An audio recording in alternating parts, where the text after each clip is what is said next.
रुपया के आशीर्वाद ओई भक्त के हमरा समस्त कलाकार के तरफ से बहुत बहुत धन्यवाद। आओ आमंत्रित कलाकारा डॉली रानी।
विशेष आग्रह माता बहन सब गोटे से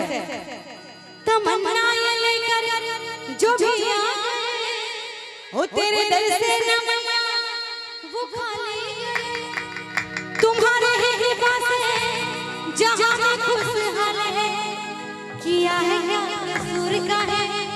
मेरी झोली खाली है क्यों मेरी झोली खाली है अरे बोली साचे दरबार और ताली के साथ तू तो मम्मा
ना भूलोगे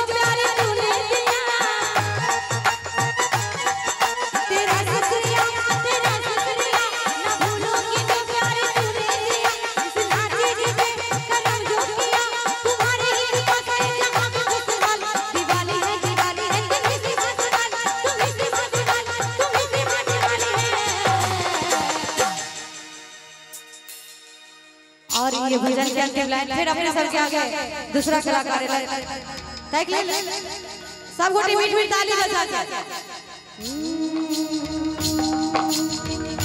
आशा जगने लगी है भोर होने लगी है फूल खिलने लगे हैं होने लगी तेरा शुक्रिया इस नाचे पे करम जो किया न भूलूंगी जो प्यारे तूने दिया तुम्हारे ही पास जहां खुशहाल है दिवाली है तुम्हें से मां दिवाली है तुम्हें से मां दिवाली है तुम्हें से मां दिवाली है। और सब लोग एक बार दोनों हाथ उठा के ताली के साथ तू तो ममता